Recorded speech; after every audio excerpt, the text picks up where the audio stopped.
আচ্ছা, সবাইকে আবারও ধন্যবাদ জানিয়ে আমরা আজকের আলোচনা শুরু করতে যাচ্ছি। আমাদের আজকের আলোচনার টপিকস হচ্ছে এলিমেন্টারি সিস্টেম থেকে আমরা প্রথমে ইসোফেগাস সম্বন্ধে জানব, তারপরে আমরা স্টোমাক সম্বন্ধে জানব। আমরা ইসোফেগাস এবং স্টোমাকের অ্যানাটমি এবং ফিজিওলজি শুধুমাত্র এই দুটো পার্ট নিয়ে আমরা আলোচনা করব।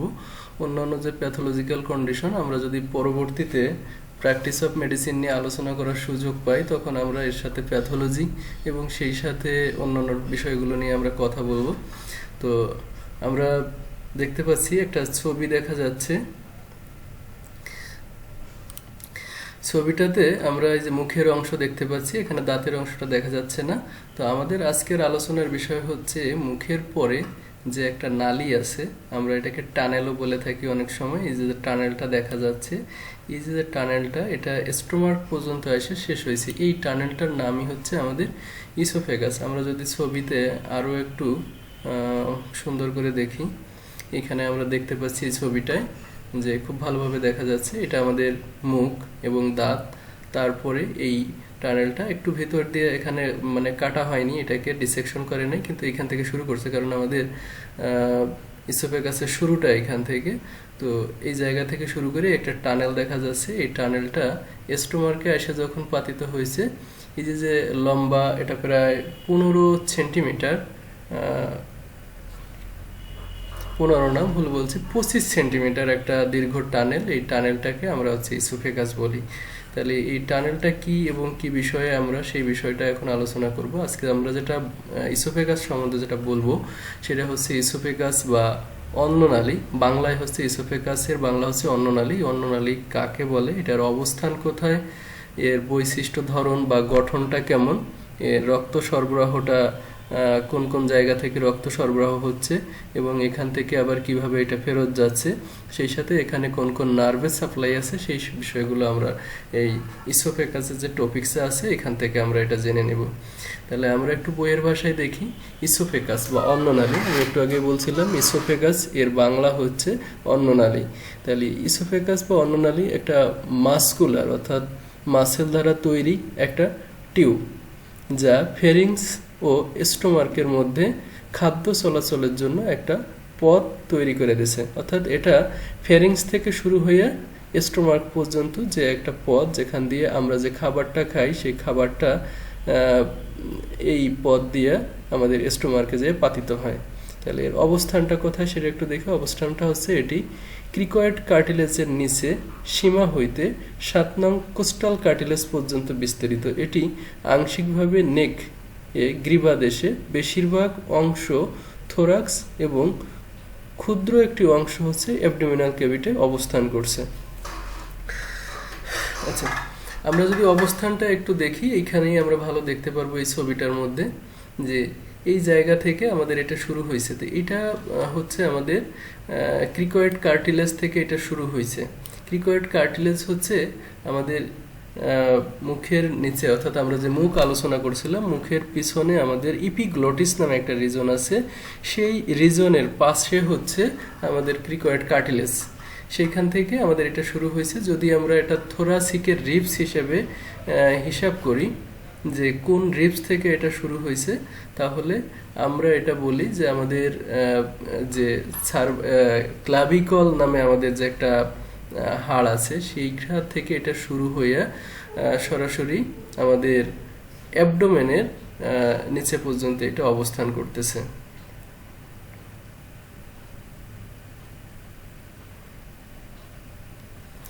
আচ্ছা, এটা হচ্ছে আমাদের অবস্থান। তাহলে গঠন হিসেবে যদি আমরা দেখতে চাই, তাহলে এটা আমরা দেখতে পাবো যে এটা প্রায় 25 সেন্টিমিটার লম্বা একটা সরু টানেল। এটি অ্যান্টেরিয়র পোস্টেরিয়র ভাবে, অর্থাৎ সম্মুখ অংশ পিছনের অংশের সাথে চেপে থাকে এবং খাদ্যের উপস্থিতিতে এটা প্রসারিত হয়। যেহেতু এটা একটা সরু নালী, যখন আমরা খাবারটা খাই তখন এটা অনেক প্রশস্ত হয়ে যায়। অর্থাৎ এটা অনেকটা ইলাস্টিসিটির উপস্থিতি থাকে, অর্থাৎ যখন আমাদের খাবারটা যায় তখন এটা খাবারের চাপে এটা প্রসারিত হয়, এরকম একটা বিষয় এর মধ্যে থাকে। তো এখানে বলা হয়েছে যে এর গঠনগতভাবে এটাকে 3টি অংশে ভাগ করা হয়েছে। একটা হচ্ছে সার্ভাইকাল অংশ, আরেকটা হচ্ছে থোরাসিক অংশ, আরেকটা হচ্ছে অ্যাবডোমিনাল অংশ। তাহলে সার্ভাইকাল অংশ বলতে আমাদের যে অংশটুকু অর্থাৎ ইসোফেগাসের যে অংশটুকু সার্ভাইকাল রিজনে আছে তাকে হচ্ছে সার্ভাইকাল অংশ বলা হয়। যেমন এখানে সার্ভাইকাল অংশ হিসেবে বলা হয়েছে এটি গ্রীভাদেশে অবস্থান করে, এটি প্রায় 4 সেন্টিমিটার দীর্ঘ, অর্থাৎ আমাদের সার্ভাইকাল রিজনে এটি প্রায় 4 সেন্টিমিটার পর্যন্ত অবস্থান করছে। তারপরে এটা থোরাসিক অংশে পাতিত হয়েছে। থোরাসিক অংশে হচ্ছে একটি পোস্টেরিয়র মিডিয়াস্টামে অবস্থান করে এবং প্রায় 20 সেন্টিমিটার দীর্ঘ। এটা আমরা জানি আমাদের থোরাসিক রিজনের অ্যান্টেরিয়র অর্থাৎ সামনের দিক থেকে মাঝখানে হচ্ছে মিডিয়াস্টাম নামে একটা অঙ্গ আছে। এই মিডিয়াস্টামের পিছনে হচ্ছে আমাদের যে ইসোফেগাস আছে সেই ইসোফেগাসটা অবস্থান করতেছে থোরাসিক অংশে, এবং থোরাসিক অংশে সব থেকে বেশি ইসোফেগাসের অংশটা অবস্থান করছে, এটা প্রায় 20 সেন্টিমিটার দীর্ঘ আছে এখানে। তারপরে আমাদের আছে অ্যাবডোমিনাল অংশ। অ্যাবডোমিনাল অংশ অর্থাৎ আমার থোরাসিক রিজনের পরে ইসোফেগাসের যে অংশটা আমাদের অ্যাবডোমেন রিজনে পড়ছে সেটাকে বলা হচ্ছে অ্যাবডোমিনাল রিজন। তো এখানে মাত্র 1 সেন্টিমিটারের মতন আছে। তো আমরা এই ছবিটাতে আরো ক্লিয়ার হতে পারবো। দেখেন আমাদের এখানে যদি আমরা এটা থেকে আমাদের শুরু হয়েছে ইসোফেগাসটা, তো এখানে দেখেন যে সার্ভাইকাল ইসোফেগাস অর্থাৎ সার্ভাইকাল রিজনে যতটুকুন ইসোফেগাসটা অবস্থান করতেছে সেটাকে বলা হচ্ছে সার্ভাইকাল ইসোফেগাস। তাহলে এই পর্যন্ত এইটুকুন জায়গা হচ্ছে সার্ভাইকাল ইসোফেগাস বা আমাদের ইসোফেগাসটা সার্ভাইকাল রিজনে পড়ছে। আর এই যে অংশটা এখানে বলা হয়েছে আপার থোরাসিক আর হচ্ছে মিডল থোরাফিস, এরপরে আছে লোয়ার থোরাসিক। এই 3টা অংশ আমরা একসাথে বলবো হচ্ছে থোরাসিক রিজনের মধ্যে এটা অবস্থান করছে। ঠিক আছে, তো এই জায়গায় আছে প্রায় 20 সেন্টিমিটারের মতন। তারপরে আমাদের কিছু অংশ অর্থাৎ এখানে বলা হয়েছে 1 সেন্টিমিটার মতন, অর্থাৎ এই পর্যন্ত থোরাসিক। তারপরে আমাদের এটা হচ্ছে ডায়াফ্রাম। ডায়াফ্রাম নামে একটা মাসেল আছে, এটা সম্বন্ধে আপনাদেরকে আগেই বলা হয়েছে। সেই ডায়াফ্রামটাকে যখন ইসোফেগাস অতিক্রম করলো তখন এটা আমাদের অ্যাবডোমিনাল রিজনের মধ্যে পড়ে গেল, আর সেই রিজনে আছে হচ্ছে মাত্র 1 সেন্টিমিটার। তাইলে আমরা ইসোফেগাসের অবস্থানটা সম্পর্কে ক্লিয়ার হইলাম যে এটা আমাদের ক্রিকয়েড কার্টিলেজ থেকে শুরু হয়েছে এবং আমাদের যে অ্যাবডোমিনাল যে রিজনটা আছে অর্থাৎ স্টোমাক সেই জায়গা পাতিত হয়েছে। এটা আমাদের থোরাসিকের 7 রিবস পর্যন্ত এটা অবস্থান করছে, এবং এটাকে আমরা অবস্থান অনুযায়ী 3 ভাগে ভাগ করছি।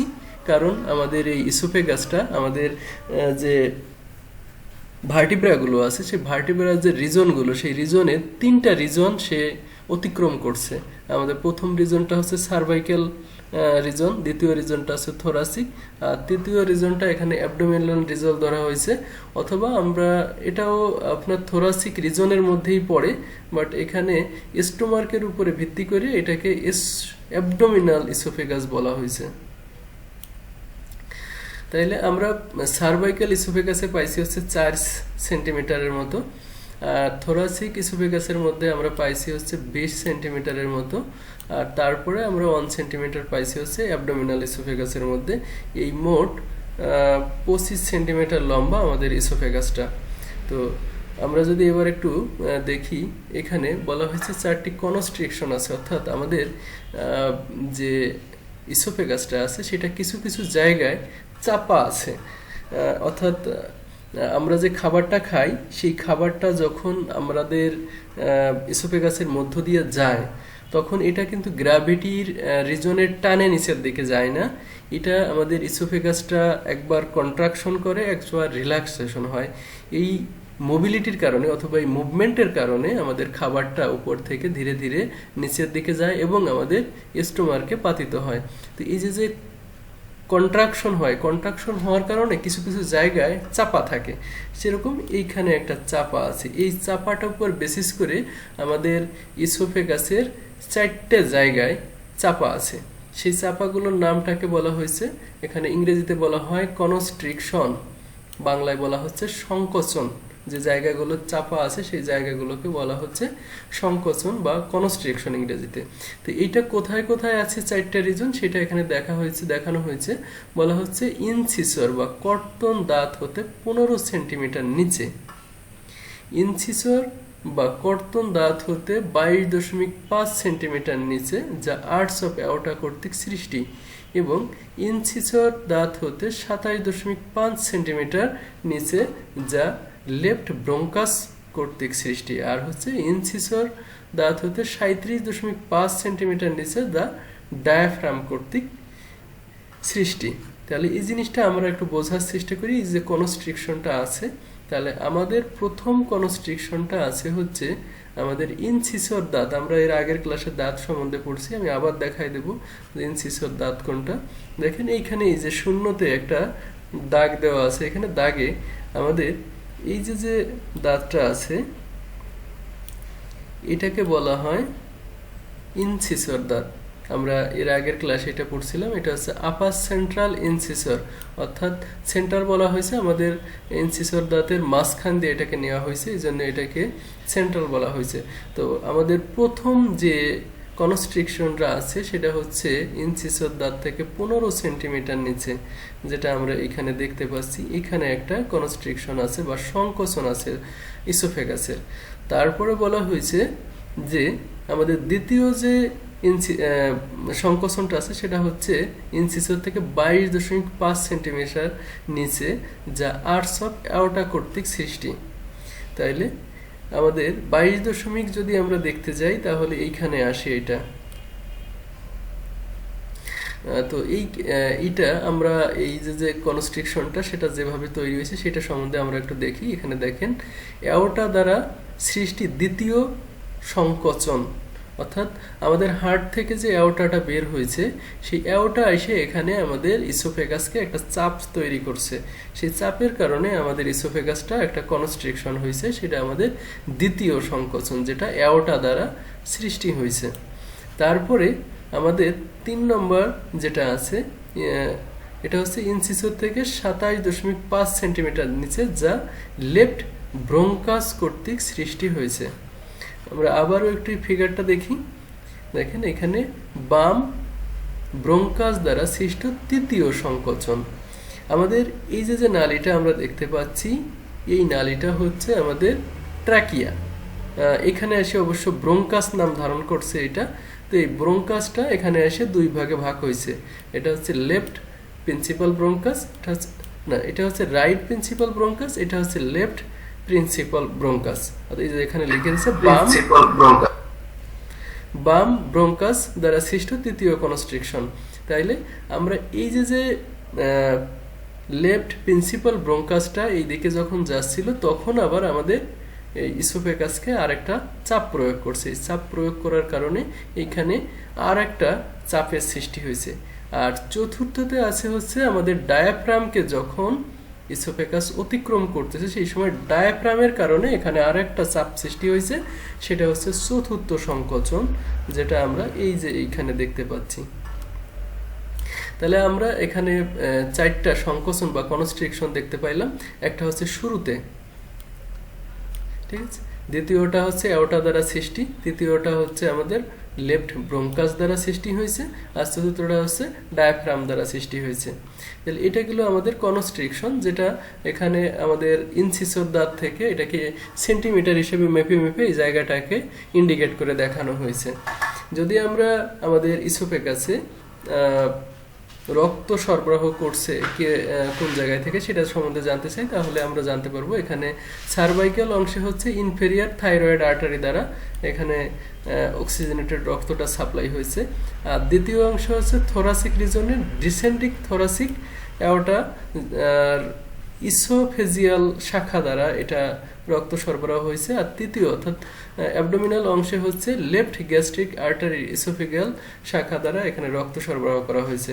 আমরা যেহেতু ইসোফেগাসকে 3টা অংশে ভাগ করছি, সার্ভাইকাল অংশ, থোরাসিক অংশ এবং অ্যাবডোমিনাল অংশ, সেইভাবে এই জায়গাটাকে আপনার এখানে রক্ত সরবরাহ 3 জায়গায় 3টা আর্টারি দ্বারা হয়েছে সেটাকে বোঝানো হয়েছে।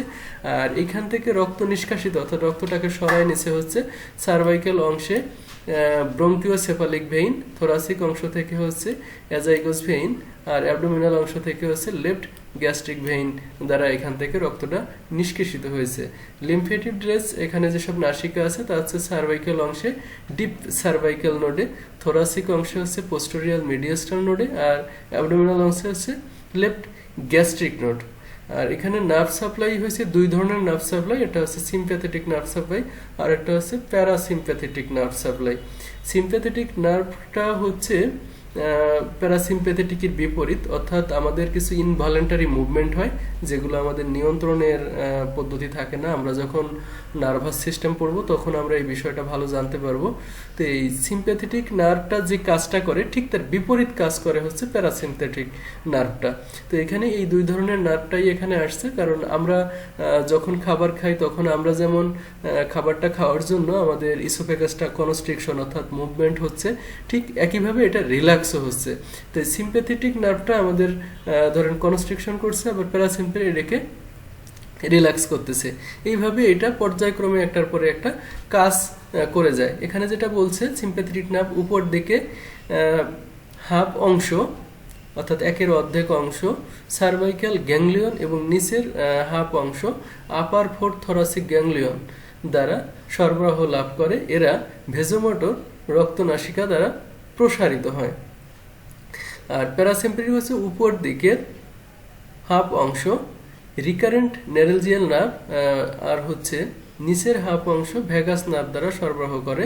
নার্ভসমূহ সেন্সুরি অনুভূতি সৃষ্টি করে, মোটর যেটা সঞ্চালন করে, আর হচ্ছে সিক্রেটোমোটর অর্থাৎ ক্ষরণ করে এখান থেকে।